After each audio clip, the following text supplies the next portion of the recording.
Hello, hello, welcome back. Je suis très heureuse de vous retrouver pour cette nouvelle vidéo.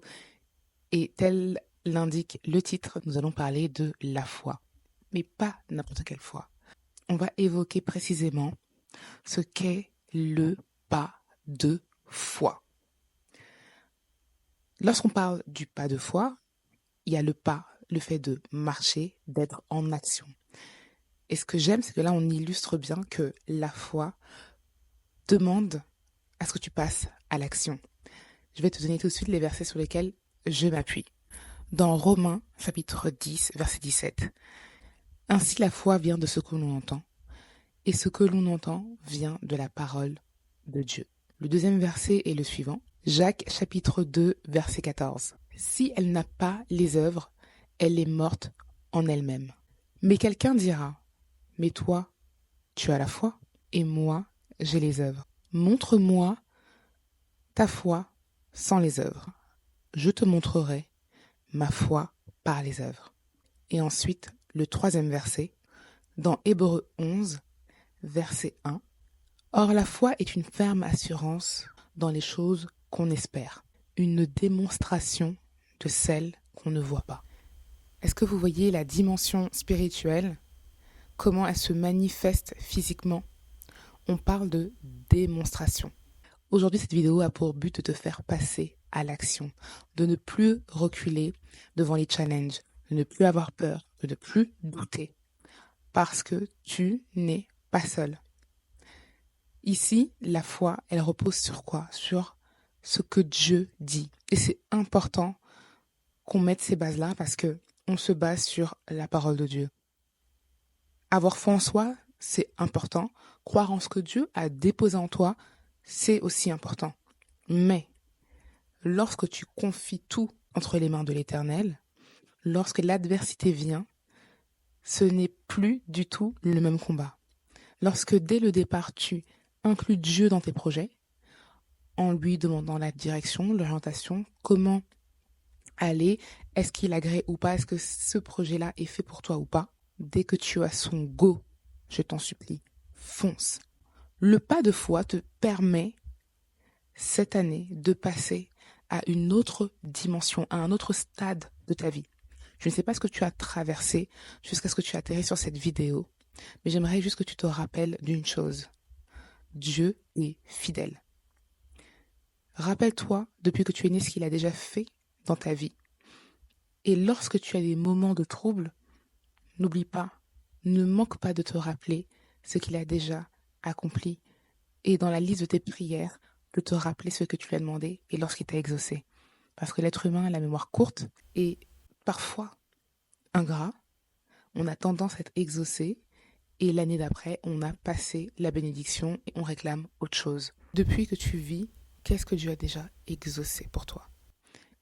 Rappelle-toi, ça va te fortifier et tu vas t'accrocher sur ces souvenirs pour te dire Seigneur, tu l'as fait, tu peux le faire encore. Ou sinon, regarde autour de toi ce qu'il a déjà manifesté. Moi, j'aime lorsqu'on s'appuie sur nos propres expériences.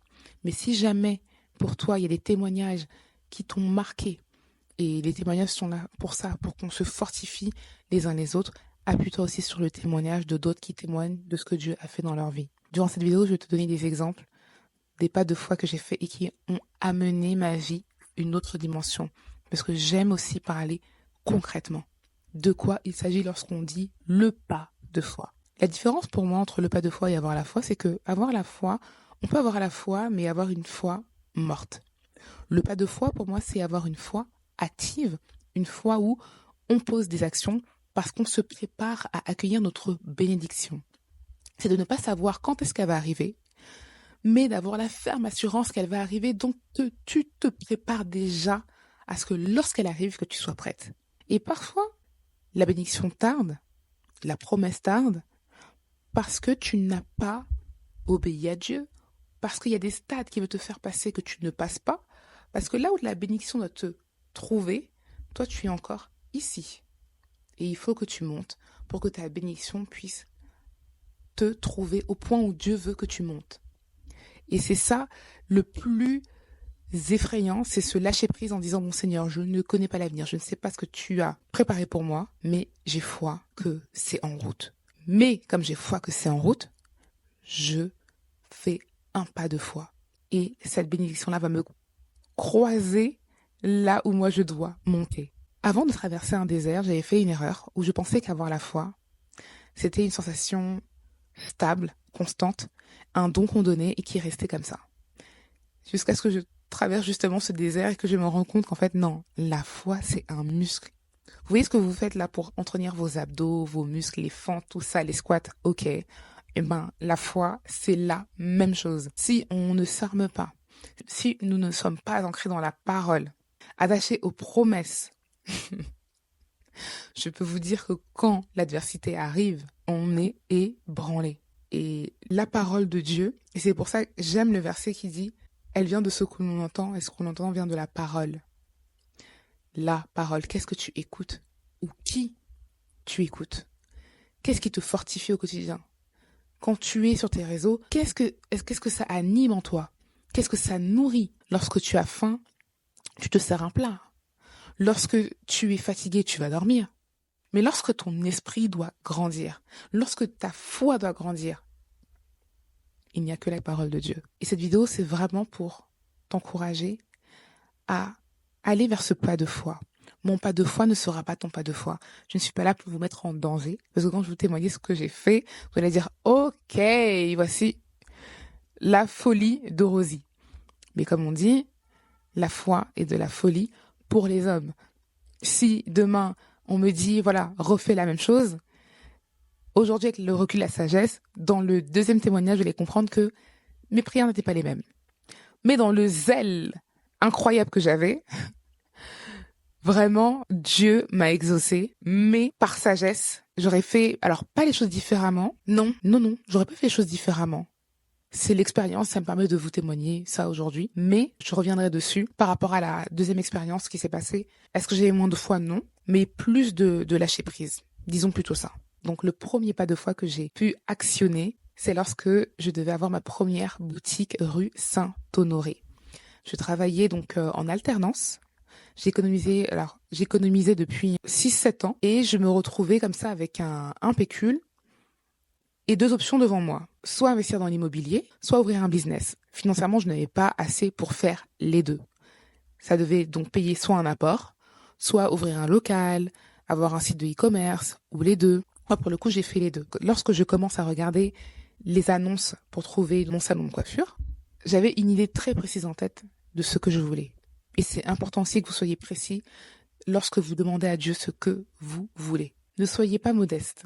Lorsque j'ai énoncé ma prière à Dieu, j'ai commencé du coup à actionner, à aller regarder les locaux. C'est bien de vouloir, c'est bien d'imaginer, mais ensuite il faut passer à l'action. Je regarde les locaux, etc. Bien sûr, je ne vais pas ailleurs qu'à Châtelet. Je voulais une boutique au centre de Paris, donc c'est là-bas que je regardais. À aucun moment, j'ai changé d'itinéraire, parce que je savais que c'était là-bas que je devais être installée. Il m'a fallu un seul passage pour trouver ma boutique. Je viens devant elle. Je ne savais pas que Dieu allait encore me l'accorder, mais au fond de mon cœur, pour être honnête avec vous, je me suis dit, oh, Seigneur, non, c'est trop grand pour moi. Honnêtement, j'ai eu cette pensée-là. Et à ce moment-là, je pars, j'arrête les recherches, je continue à travailler. À cette époque-là, je travaillais donc chez ma mère. Bon, c'était chez moi, techniquement, mais quand je dis ça, c'est parce que je n'habitais pas seule, donc j'étais chez mes parents. Et je recevais mes clientes là-bas. Ma mère n'en pouvait plus, elle me disait, ouais, il n'y a plus d'intimité, il y a énormément de gens qui passent, etc. Et je comprends, je faisais un peu subir mon business aux autres, donc moi, je me suis vraiment débrouillée pour rapidement trouver mon local. On arrive au mois de novembre, donc 3 mois après, la première fois où je tombe devant cette boutique et que j'ai cette pensée au fond de mon cœur. Je reconnais l'annonce sur Internet et je me dis, waouh, ça correspond à 1 000 euros, 2 000 euros près de ce que j'ai économisé. Bon, Seigneur, je veux vraiment ce lieu. Tu vas faire en sorte que ce qui reste, je puisse compléter juste pour rentrer dedans. Et là, le pas de foi a commencé. La folie a commencé. Jusqu'à ma mère n'en pouvait plus. Personne ne dormait à la maison. Tous les jours, tous les matins, tous les soirs, J'étais en train de raconter comment ma boutique elle allait être, comment elle allait être décorée, où est-ce que c'était. J'étais déjà en train de voir, je me voyais déjà marcher, aller au travail tous les jours là-bas. C'était... Les gars, quand j'y repense, je me dis, mais je comprends pourquoi ma mère a eu peur. Quelqu'un qui n'a pas ta foi, généralement te trouvera fou ou folle. Et c'est pour ça que c'est important, l'entourage. Les amis, l'entourage est super important. À cette époque-là, ma mère euh, en fait, ma mère n'a pas le profil type de l'entrepreneuse, mais elle a le profil d'une femme battante. Et c'est là où on voit la différence, c'est que l'entrepreneuse prend des risques. Une femme battante, c'est une bosseuse. Voilà, elle ne recule pas devant les tâches à faire. Ce côté bosseuse-là, j'ai pris de ma mère. Mais par contre, côté entrepreneur, je l'ai pris de mon père. Et quand j'ai commencé à me projeter dans ce local, à être sûre qu'il est pour moi, et que j'ai vu la peur de ma mère, il y a un moment où j'ai dosé. Je me suis dit, bon, voilà, pas trop confiance. J'avais fait déjà 8 mois chez elle. Elle me demandait encore, alors que je cherchais mon local, hein, est-ce qu'il y a des personnes qui portent des wigs, des perruques? Et j'étais là genre, comment dire, tous les jours j'ai des clientes, ça augmente, la demande augmente, la tendance augmente. Of course, yes. Et là, les gars, je vous parle de ça, c'était il y a 8 ans. Donc là, j'ai commencé plutôt à en parler à mon père, parce que j'avais que lui, il était déter. J'allais pas avoir peur de lui donner mes ambitions, donc il allait fortifier ma foi. C'est pour ça que vous devez être avec des personnes qui sont positives, qui veulent aller de l'avant, qui croient en vous, oui, même plus que vous-même, qui vous poussent à aller plus loin. C'est important, sinon ça va vous faire stagner et reculer. La personne qui doit vous contaminer doit vous tirer. Et vice-versa. Mon père, lui, était convaincu, il était très serein, il était très calme, il était très posé. Et il me dit, bon, on va faire le nécessaire pour avoir ta boutique. J'étais tellement contente, c'est là genre, yes, c'est tout pour moi. C'est comme s'il avait dit, mais oui, tu vas l'avoir. Et c'est vrai. Dans son attitude, t'es serein. Et j'aimais ça. Donc, du coup, on avance et tout, on va voir les avocats, tout, on ficelle tout. J'ai attendu 1 mois avant qu'on me réponde. C'est les 1 mois les plus longs de ma vie. Et lorsqu'on accepte ma boutique, les gars, mon pas de foi, il est pas encore là, hein. C'est pas par rapport à l'argent que j'attendais, qu'elle soit complétée, jusqu'à temps de payer ma boutique. Non. Mon pas de foi, il était où? C'est que je savais qu'en entrant dans cette boutique, je n'avais pas de quoi payer le loyer, genre le mois qui suivait. J'avais tout mis. Tout. Est-ce que j'ai eu peur? Oui. Mais la foi que j'avais en Dieu était 1000 fois supérieure. Donc cette peur-là, je pense que elle m'a glissé vraiment sur la peau. Cette foi que j'avais en Dieu, comment je l'ai alimentée? Quand j'entrais chez moi et que j'ai trouvé cette boutique-là, déjà, il faut savoir que je ne cherchais plus. Il y a des actions que vous allez poser qui prouvent que vous ne doutez plus. Quand j'ai trouvé cette boutique, j'étais sûre que c'était la mienne, j'ai arrêté de chercher. J'ai dit, c'est la mienne. J'ai commencé à voir la déco, faire les devis, me projeter, alors, vraiment dans la projection à fond. Et lorsque je rentrais chez moi, je disais à Dieu, Seigneur, j'ai foi que cette boutique est faite pour moi, parce que toutes les conditions étaient réunies pour qu'elle soit favorable à mon développement. Sauf que, comme je vous dis, j'avais pas le loyer. Mais ça, c'était pas un problème. Je partais du principe où, Seigneur, je prie pour que ce que tu as réservé pour moi, que je puisse l'obtenir. Mais si tu me permets d'être dans cette boutique, je sais que je ne vais jamais manquer de quoi payer mon loyer. Et ça, personne, les gars, personne ne pouvait m'enlever ça de la tête. Quand tu as la foi, c'est toi et Dieu. C'est pas les autres. C'est toi qui sais ce que tu lui as demandé, comment tu lui as demandé, et ce que tu attends de lui et comment tu marches avec lui. Et à ce moment-là, j'étais sereine. À aucun moment, je me suis dit non, je recule ou je doute. Non, c'était ma boutique. Et Dieu, dans la mesure où il allait accorder que je puisse l'avoir, il allait aussi faire en sorte que je puisse payer à la fin de chaque mois. La foi, c'est ça. C'est d'aller au niveau au-dessus parce que c'est là où Dieu t'attend. Il faut que ta foi, cette année, alors qu'elle augmente. Mais je vais te donner un exemple. Lorsque tu as une adversité devant toi, ne diminue pas ce que Dieu est capable de faire. Mais toi, augmente ta foi pour laisser Dieu être Dieu. Laisser Dieu agir dans ta vie en tant que Dieu. Que tu puisses lâcher prise et qu'à ce moment-là, Dieu se dise « Ouh, that girl, that boy, trust in me. Mais vraiment, en fait, qui se disent, mais quelle foi à cette femme, à cet homme, mais je déboule, j'agis tout de suite. La foi provoque Dieu, attire Dieu et manifeste ce qui n'existe pas. Ce que tu proclames dans ta vie, les actes que tu poses, tout a un poids, physiquement et dans le monde spirituel. Tes paroles, ce que tu dis sur toi-même, fais attention. La foi se muscle. Quels sont les pas que tu fais?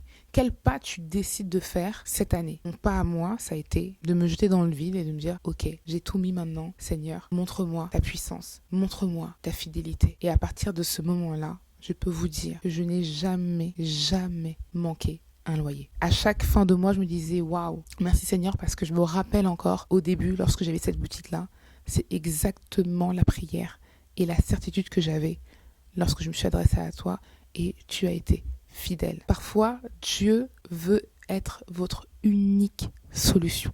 Parce que la gloire, lui seul, doit lui revenir. Parfois, il ne permet pas que ta famille, tes amis t'aident parce qu'il veut avoir toute la gloire dans ta vie et que quand tu témoignes, qu'il n'y ait que son nom qui résonne. Aujourd'hui, je témoigne. À part Dieu, je peux parler de qui? Attention, je reconnais mes parents qui m'ont accompagné psychologiquement, que j'ai saoulé, qui m'ont supporté. Non, là, je vais pas... Ça a été une grâce, vraiment, de les avoir aussi soudés et solides à ce moment-là. Mon père, je me rappelle, il avait payé mon carrelage parce que j'avais plus. J'avais, je crois, assez, on avait meubles, télé, etc. Mais mon carrelage, franchement, ça m'avait dépassé. J'avais déjà pas le loyer pour payer à la fin du mois. Donc, franchement, on allait rester comme ça. Mais mon père, quand il l'a vu, et là, je vous donne un exemple charnel, lorsque mon père a vu mon sacrifice, il était tellement fier qu'il a dit, bon, ma fille, je t'offre le sol, tous les carreaux, la pose, tout le sol, c'est moi. Parce qu'il avait vu déjà comment je m'étais saignée. Il pensait même pas que j'étais capable d'économiser autant. Parce que moi, quand je fais mes économies, je parle pas, personne ne sait combien j'ai. Je suis calme. Je suis dans ma petite grotte, tranquille. Et là, mon père, il a dit, waouh. Et combien de fois Dieu, lorsqu'on lui fait confiance, lorsqu'il voit qu'on n'a plus d'autre choix que de le choisir lui pour qu'il agisse dans notre vie. Et le problème que tu rencontres, c'est que parfois tu as trop de plans B, C, D jusqu'à Z. Et du coup, tu fais appel à Dieu au moment où tu as épuisé toutes tes cartouches ou vraiment au dernier recours. Sauf que Dieu n'est pas censé être ton dernier recours, mais ton premier recours. Parce que Dieu, contrairement à l'homme, n'a pas besoin de nous pour nous exaucer. Mais Dieu veut avoir toute la gloire. C'est un Dieu jaloux. Donc, s'il y a des gens qui ne t'aident pas aujourd'hui, remercie Dieu. Confie-toi en lui et tu verras les portes qui va t'ouvrir. Moi, je dis toujours, Dieu, c'est le meilleur plug. Parfois, on est là, ouais, je veux tel contact, je veux parler à telle personne. Oui, mais en fait, Dieu, tu sais que Dieu peut te faire rencontrer qui il veut. Il te met à la table de n'importe qui. En fait, Dieu, mon Dieu, je sais même pas... je sais même pas, est-ce qu'il y a même un mot qui pourrait qualifier ce que Dieu est capable de faire dans ta vie? En fait, tout. Rien ne lui est impossible. Rien. Et avoir la foi, c'est d'être convaincu de ça. Mais pas juste en penser. Convaincu, du coup, tu incarnes. C'est-à-dire, tu es cette personne-là, quand elle marche, qui sait qu'elle a un Dieu qui peut tout, qui fait tout, qui a tout, et qui agit en sa faveur. Il y a un moment où on peut pas juste être là, à parler, à déclarer. Et lorsque l'action doit se manifester, plus personne, plus rien. Après, on s'étonne de ne pas avoir des changements. Comment veux-tu des changements si tu ne passes pas à l'action? Comment veux-tu que les choses changent si ta manière de fonctionner ne change pas? Là, il y a un problème. Et la foi dépend de tout un chacun. Dans la parole de Dieu, il y a la femme à la perte de sang, il y a la fille de Jairus. Il y a plusieurs cas comme ça où tu vois que lorsque Jésus exauce, il dit qu'il te le donne selon ta foi. Selon ta foi. Pas sa foi à lui, ta foi. Et j'ai bien aimé, il y a un homme de Dieu qui avait fait cette image où c'est comme si en fait Dieu c'est l'océan. Tu n'en connais pas les profondeurs ni l'étendue. Mais toi, tu viens devant cet océan, tu viens puiser ton eau, tu viens avec un gobelet. Et tu as d'autres personnes qui, eux, vont venir avec des citernes, vont venir avec des puits sans fond pour pouvoir ramasser le plus d'eau possible. Si toi tu viens avec ton gobelet, c'est la faute à qui?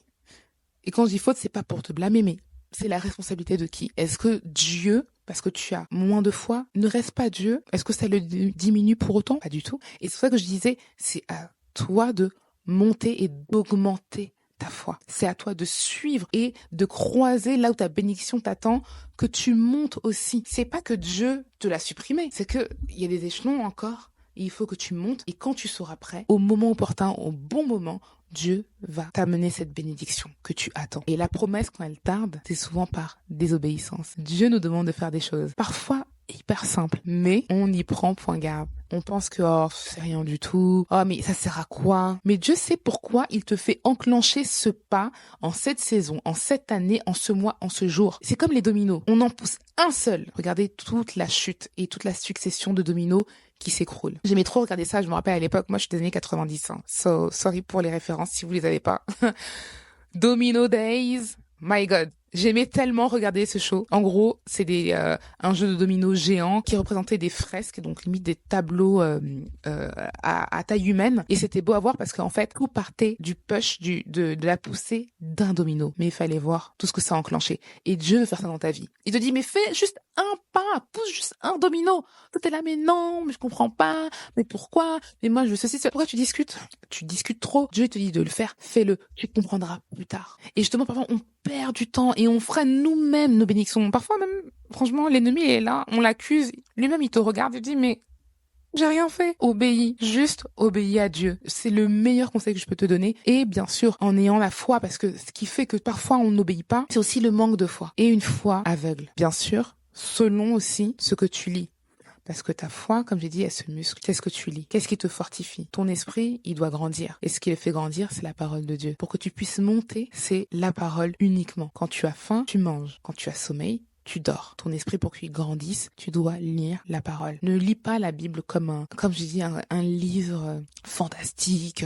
Non! Maintenant, je vais te raconter le deuxième pas de foi qui a aussi fait toute la différence. Comme je t'ai dit au début de la vidéo, avec le recul, je trouve que j'avais beaucoup plus de sagesse, beaucoup moins zélée forcément pour le deuxième témoignage. Là, on se retrouve en 2022, le premier local était en 2017, donc 5 ans plus tard. 2022 du coup en 2021, j'ai vraiment cette pensée qui monte dans mon cœur de Rosie, tu dois avoir un local beaucoup plus grand pour pouvoir faire tes formations, pour faire toutes tes activités. À ce moment-là, j'ai la conviction que mon local, je vais l'avoir en 2022, mais qu'il faut que je commence à chercher ce local-là fin 2021. Par rapport à ce témoignage, j'en ai parlé dans le podcast Soyons libres, où je témoigne sur ce local, comment je l'ai appelé à l'existence. Faut savoir que j'avais une machine chez moi et j'en voulais une deuxième. Mais cette deuxième allait être dans mon nouveau local que je n'avais pas encore. Et à ce moment-là, j'ai du coup mon fournisseur que j'appelle et à qui je demande qu'est-ce que tu as en ce moment comme machine. Il me donne les modèles et tout. Je dis ah ok,